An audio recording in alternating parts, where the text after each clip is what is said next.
What's up, everyone? Welcome to This Day in Philly Sports History for February 27th, 2025. I'm your host, Jim Montgomery. Welcome to a Thursday edition of the podcast. Let's get some quick housekeeping out of the way. First, quick programming note. Next week, Friday, and then the following week, Monday and Tuesday. Or actually, Friday. I'm going on my work schedule. Friday through Tuesday, the following week, we'll be in Clearwater. We'll still have some shows coming out. Just the timing might be a little off. The length and quality might not be what you're used to. So just a heads up for that. Also, on Saturday, if you get this podcast through Apple Podcasts, I received a message that there's going to be maintenance on Apple Podcasts, but I'm not sure if that's like on the back end for my analytics, whether it's the whole platform or what. So just a heads up, if you do get it on Apple, there might be some delays on Saturday due to Apple maintenance. You can always get it on Spotify or watch the video on YouTube. Either way, every platform you get your podcast on, this one is available on, as well as on YouTube.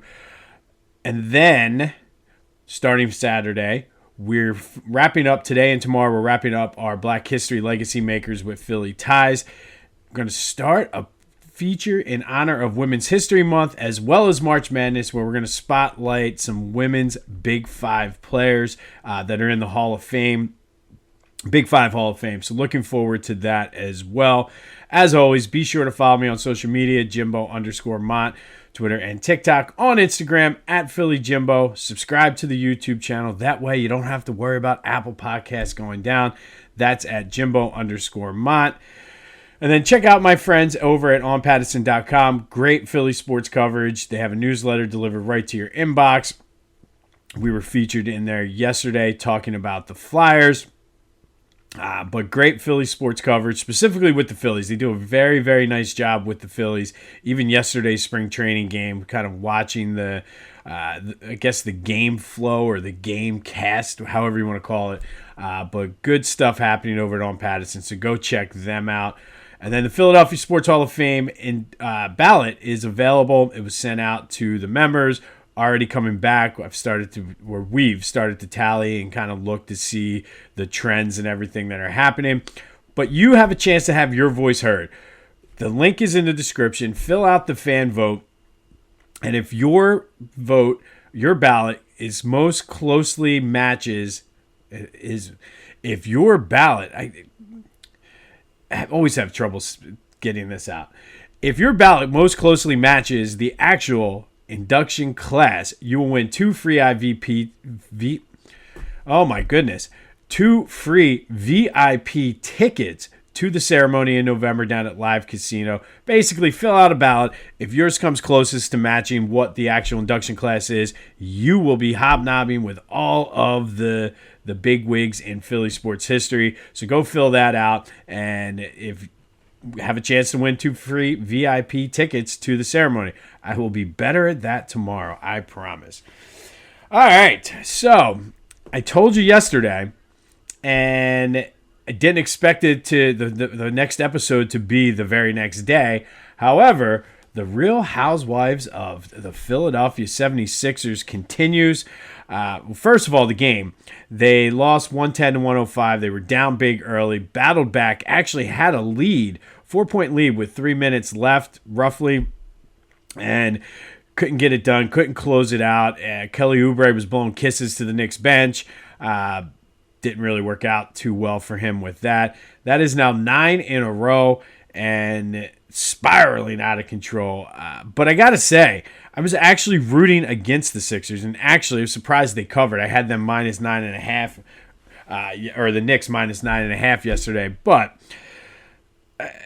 every loss at this point is a good one, especially when you're trying to keep that the top 6 protected pick. I think we're in the realm now where we're close to being able to kind of track the Sixers draft tracker.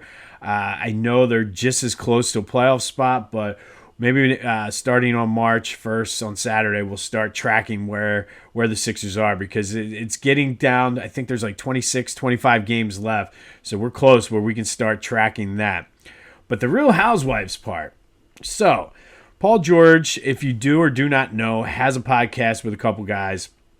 Announced after the last episode of the podcast that he's going to be stepping away from the podcast to focus on his health, his mental well-being, and prioritize basketball to get into shape, to kind of go on a little playoff run and get this team into the championship.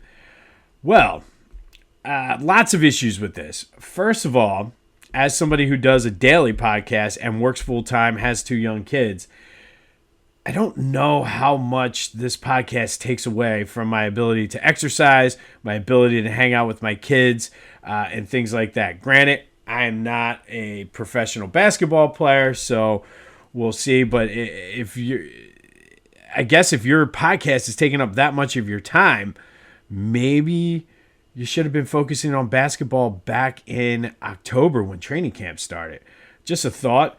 And the timing of this is very peculiar because you've let the season spiral out of control up until this point and it wasn't an issue. So I don't know. It's just a weird thing that. So I guess, are you admitting that your podcast was taken away from your ability to focus on the Sixers? And if so, we have larger issues than just what is happening with the Sixers and Joe's knee. So the fact that he said to get into basketball shape, does that mean you're not in basketball shape right now and potentially have not been the entire season? So many questions I have about this. And to be completely honest, and I can't take credit for this quote, I saw, I believe it might have been Spike Eskin tweeted this out, but I 100% agree. I'm fine if you take a break from basketball and focus on the podcast, because the last thing we need now is for you to get all up in your feelings and be like, I'm good. But it's just an odd thing. And again, that's the latest in the Real Housewives of the Philadelphia 76ers. This team is a mess. It starts at the top with Josh Harris, goes down to Elton Brand, Daryl Morey. I mean, hell, at this point, the players aren't even responding to the coach. I guess you can say they put some effort in yesterday against the Knicks, who are the 3rd seed right now in the East. But, man, it literally is a dumpster fire. And, I mean, it's like a car wreck. You can't turn your eyes away from it. As much as I've tried to just say I don't want to do it, don't care, they keep sucking me in one way or the other. They get me with the Lucy with the football thing, both good and bad. But in light of the Paul George focusing now on basketball, I guess, instead of his podcast, leads to today's question of the day. Is Paul George the worst free agent signing in Sixers history? And they've had a lot. I think, to me, right now, the worst is probably Al Horford. But Paul George is certainly up there. So who do you got as the worst trade or worst free agent signing in Sixers history? Paul George, Al Horford. You could throw Scott Williams in there, Kenny Thomas, Chris Webber. But I think Chris Webber was more, they got him via trade. But Tobias, when they chose Tobias Harris over me, they basically gave Tobias a contract and let Jimmy Butler walk. So many to choose from, but I think Paul George is making a strong case to be the worst free agent signing in Sixers history. So let me know your thoughts. 267-495-8531. That'll get you into the Back to the Future voice and text line. Worst free agent signing in Sixers history. I'm still going Al Horford, but you could make a strong case for Paul George, especially after he said he's going to quit his podcast or go on hiatus to focus on basketball. It's almost March, dude. Like, where have you been? So just let me know your thoughts on that. I'll get more into yesterday's question of the day. Whew, and it was a doozy. Lots of feedback about Jason Peters, but we'll get into that in a minute. Flyers back in action tonight out in Pittsburgh, looking for their 4th in a row. And like I said, if they can just make it entertaining, they might not make it because they have too many teams to jump over, but hopefully we can have some fun hockey and be invested in the Flyers during their stretch run. Trade deadline is coming up, I believe, or if maybe it already passed. Actually, no, it would have already passed. Never mind. Forget the trade deadline thing. But Flyers, Penguins tonight as they're looking to win their 4th in a row and slowly crawl back into the wild card race. Phillies debut what could be their new lineup yesterday. Trey Turner hitting leadoff, Schwarber hitting second, Bryce hitting third, Alec Boehm, and then Bryson Stott. Overall, I think the guys did well. Had a little bit of a scare when Bryce got hit in the arm, and then it looked like it popped off his arm and hit him in the face, but has a bruised tricep. Probably will be okay. Nobody seemed that concerned. It could have been a lot worse than what it was. But I guess my question is, why Schwarber at 2? And is that like a Schwarber thing? I know it's still early in spring training as well, so it kind of take it with a grain of salt, but just curious to know the rationale behind that. But they're back at it today. We'll have more spring training updates tomorrow. All right, let's get into this question of the day. From yesterday, I asked you, where does Jason Peters rank as an all-time Eagle? Top 5, 10, 15, 20. Everybody was all over the place with this. And I said definitely top 15, borderline top 10. I think you could possibly make an argument for top 5, but I don't think he cracks the top 5. I did say that he could be the best Eagles lineman of all time. Lots of pushback from that, including Matt here from Fort Washington. Jim, Matt from Fort Washington. I think you're a little over your skis on Jason Peters being the top offensive lineman of the Eagles of all time. I wouldn't even put him top 3. I think you got Kelsey, Lane, and I'd even put John Runyon ahead of him in his prime. Not necessarily in that order, but I don't know. I think top of all time, a little bit revisionist. And look, maybe I am a little over my skis, but I did take the time to sit here and go through. And I think you could I'll give you Kelsey and I'll give you Lane Johnson as the top 2. But who are you going to put up in the number 3 spot? I think it has to be Jason Peters. I don't think it's revisionist history. I don't think I'm all up in my feels because he just retired. I think we forget, because he was on some teams that were very underachieving, just how good Jason Peters was. I mean, the rest of the list then, Kyle from Coatesville said top 20. Ken from Wyncote said he is definitely top 20, top 5 offensive line. I don't know if I agree with his list, though. You got guys like Al Wistert, who Michigan graduate, go blue, College Hall of Famer. His number 70 is retired by the Eagles. Of course, Trey Thomas. A lot of people talking John Runyon, and I love John Runyon, and I think I'm going to piss a lot of more people off today. But John Runyon was a very good player. He's not a Hall of Famer. Jason Peters is a Hall of Famer. John Runyon was a very good player, but he had his struggles with Michael Strahan and the Giants. I think we all liked John Runyon because he was number 69, came out with the big arm pads on, running like a robot. But I think, like I said, I'm not taking anything away from him. He was a key piece to Andy Reid's team. He was like the big first free agent signing that Andy Reid had. But I think when it comes to John Runyon, a lot of people are having revisionist history because we like him. He had that nasty attitude and everything. But I will definitely 100% unequivocally put Jason Peters over John Runyon. But I think John Runyon is number 6 on the list. I go Kelsey, Lane, Jason Peters, Al Wistert, Trey Thomas, and then John Runyon. And then after that, I mean, it doesn't, like, you got guys that are interchangeable, I feel. I think Jordan Mailata has a shot to move up there before it's all done.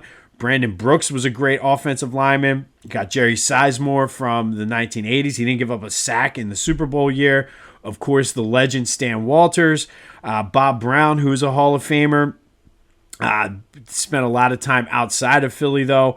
But to say that I'm revising history and whatever you want to call it over my skis, I don't think so. I think, if anything, everybody who's discrediting and disrespecting Jason Peters are the ones that are wrong, because like I said, John Runyon. I love John Runyon. I absolutely love him. Another Michigan guy. But I don't think he holds a candle to Jason Peters. I think that Trey Thomas was better than John Runyon. I think you're going to see Jordan Mailata will end up ranked higher than John Runyon. I can make the argument that Brandon Brooks should be ranked higher than John Runyon. So lots of fun debate there. Thank you, Matt from Fort Washington, for calling the Back to the Future voice and text line.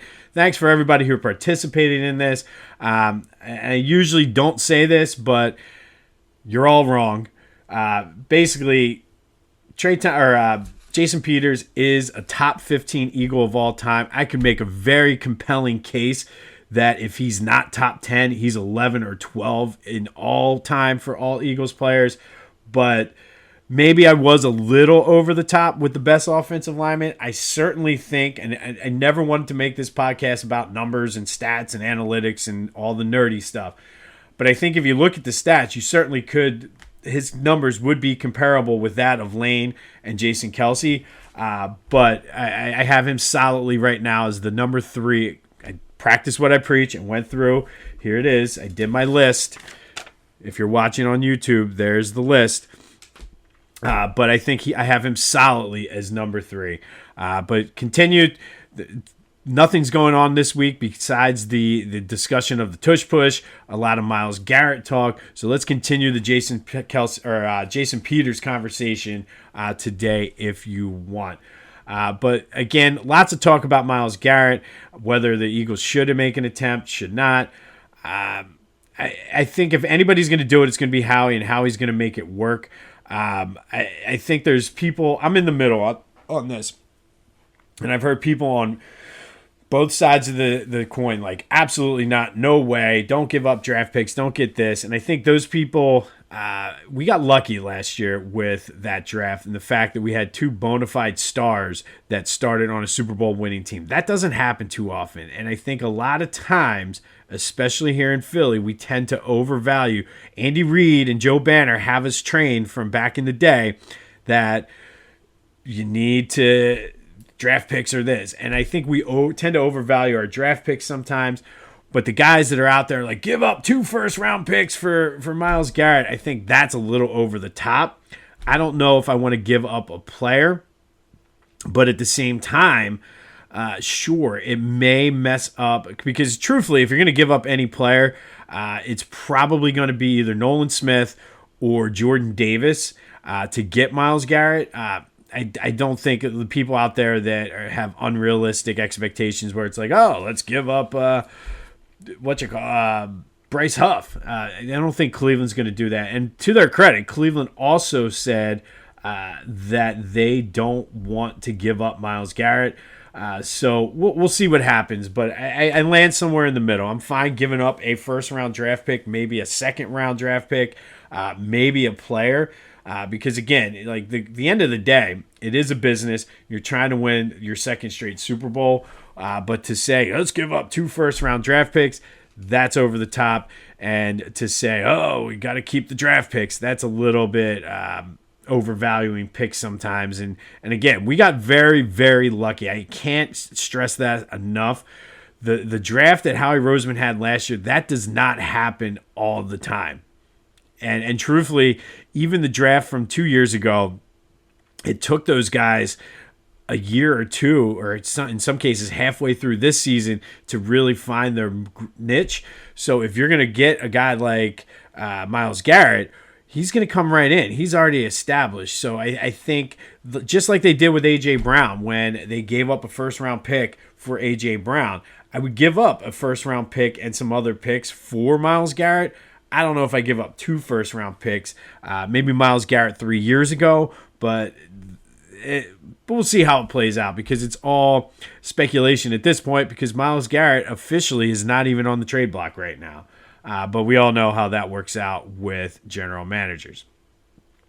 Be sure to check out my boys at the Clashing Conferences podcast. Lots of good things happening at their sports fan network. Go to clashingconferences.com to find out more information on them. And then check out Philly Goat. I told you it's shoe season. I'm looking forward. I'm probably only packing canvas loafers for Clearwater, the Schmitties and the fans. But go check them out. Very, very comfortable. I'm going to probably order my slides today for the pool this summer, the championship slides. So go to phillygoat.com, promo code Jim Montgomery, all one word, to take 10% off your order. That's phillygoat.com, promo code Jim Montgomery to take 10% off your order, and it's the shoes. All right, we're going to go a little bit off the beaten path today, and we don't do a ton of high school sports on this podcast. I try to keep it mainly college and our pro teams. But on this date in 1996, one of the most anticipated local high school games involving suburban schools. There's always a ton of hype and anticipation when some of the teams in the public league play. But this was a suburban hyped up game, and that game took place today at the Palestra back in 1996. The Coatesville Red Raiders took on the Lower Merion Aces in the first game of a District 1 Quad A semifinal doubleheader. Chester and Plymouth Whitemarsh played in the second game. Now, the Palestra holds about 8,700 fans. There are about 9, 10, some people even speculated 11,000 people in the building to see the two best players in Pennsylvania go at it, Kobe Bryant from Lower Merion and Rip Hamilton from Coatesville. Those two had some battles. They ended up being good friends throughout high school when Rip was in college as well as the pros. But Lower Merion and Kobe Bryant got the best of Coatesville this day, 70-65. It was just an outstanding game, one of the best high school games I've ever seen. Kobe ended the day with 29 points, 11 rebounds, 3 assists. Rip had 16 points, 12 rebounds, 6 assists. And the whole story behind this game was just insane. The Coatesville team bus got caught in traffic on 76, so they had to push the game back like 15 minutes. The players got changed on the bus, and they had to run a couple blocks even to get to the Palestra on time for this game. We got there. We took a bus down from one of the buses down from the high school.